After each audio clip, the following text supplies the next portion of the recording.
ইসরাফিল আলাইহিস সালাম 3 নাম্বার ফুৎকার দিয়ে দিবেন। এই ফুৎকার দেওয়ার সঙ্গে সঙ্গে আল্লাহ রাব্বুল আলামিন বলেন, মিনহা খালাকনাকুম ওয়া ফিহা নুঈদুকুম ওয়া মিনহা নুখরিজুকুম তারাতান উখরা। এই 3 নাম্বার ফুৎকার দেওয়ার সঙ্গে সঙ্গে সমস্ত মানুষগুলো সঙ্গে সঙ্গে দাঁড়িয়ে যাবে, সমস্ত মানুষগুলো দৌড়াতে থাকবে, সমস্ত মানুষগুলো একত্রিত হওয়ার জন্য কিয়ামতের ময়দানের দিকে দৌড়াতে থাকবে।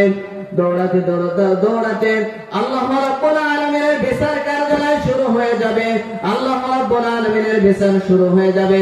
বিচার শুরু হওয়ার পরে ফাআম্মা মান সাকালাত মাওয়াজিনু, যারা এই দুনিয়ার জিন্দেগিতে ভালো কাজ করেছে, নেকের কাজ করেছে, আমল করেছে, আল্লাহকে রাজি এবং খুশি করেছে, আল্লাহকে ভয় করে, আল্লাহর রাসূলকে ভয় করে, তাদেরকে মেনে, তাদেরকে বুঝে এই দুনিয়ার জিন্দেগিতে জীবন যাপন করেছে, এই সমস্ত মানুষদেরকে আল্লাহ রাব্বুল আলামিন ফাআম্মা মান সাকালাত মাওয়াজিনু ফাহুয়া ফি আইশাতির রাদিয়া, তাদের ডান হাতে আমলনামা দিয়ে তাদেরকে জান্নাতবাসী করে দিবে। জোরে বলুন সুবহানাল্লাহ।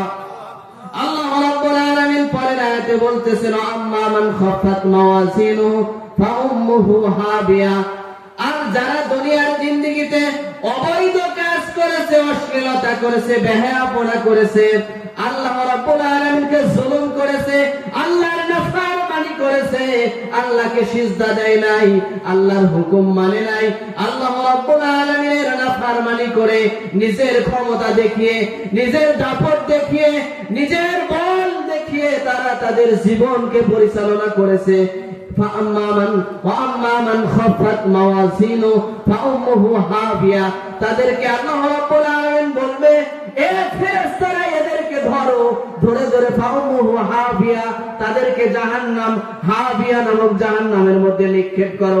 ফেরেশতারা ধরবে, ধরবে আর জাহান্নামের মধ্যে নিক্ষেপ করতে থাকবে। সম্মানিত হাজিরিন, সেই দিনটা হবে বড় ভয়ঙ্কর, সেই দিনটা হবে বড় কঠিন একটা দিন। এমন একটা দিন আসবে যেই দিনটায় আমাকে আপনাকে সাহায্য করার জন্য আমার আপনার বাবা থাকবে না, আমার আপনার মা থাকবে না, আমার আপনার ভাই থাকবে না, আমার আপনার বন্ধু থাকবে না, আমার আপনার আত্মীয় স্বজন থাকবে না। যেই দিনটায় আমি আপনি একা হয়ে যাব, যেই দিনটায় থাকার জন্য, যেই দিনটায় ভালো আমল করার জন্য, যেই দিনটায় বোঝার জন্য দুনিয়ার জিন্দেগিতে আমি আপনি যেটুকু আমল করে নিয়ে যাব সেইটুকু সেইখানে দেওয়া হবে, তার একটু বেশি দেওয়া হবে না, তার একটু কম দেওয়া হবে না। ফামাইয়া আমাল মিসকালা যারাতিন খায়রান ইয়ারা, দুনিয়ার জিন্দেগিতে মানুষ যদি যারা পরিমাণ, পরিমাণ নেকির কাজ করে যায়, দুনিয়ার জিন্দেগিতে মানুষ যদি অল্প পরিমাণ ভালো কাজ করে যায়, এই কাজের প্রতিদান আল্লাহ রাব্বুল আলামিন সেই দিন দিয়ে দিবেন।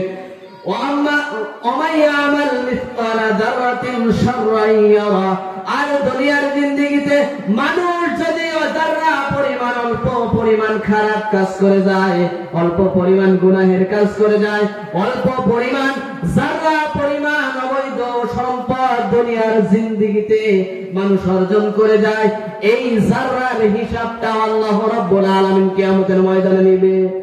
এজন্য আসুন, আমরা যেহেতু মুসলমান, আল্লাহ রাব্বুল আলামিনের কাছে কিন্তু আমরা দোয়া করি নাই, আল্লাহ রাব্বুল আলামিনের কাছে কিন্তু আমরা আবেদন করি নাই, কোন দোয়া ছাড়া, কোন আবেদন ছাড়া আল্লাহ পাক রব্বুল আলামিন আমাদেরকে, আপনাদেরকে মুসলমানের ঘরে নাযিল করেছে।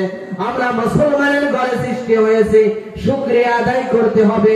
আল্লাহ রাব্বুল আলামিন যদি আমাকে আপনাকে কোন ইহুদি নাসারা কিংবা বেদিন খ্রিস্টান হিন্দুর ঘরে জন্মগ্রহণ করাইতো, তাহলে আমি কি আপনি কি এইভাবে এইরকম সুন্দর আলোচনা শুনতে পারতাম?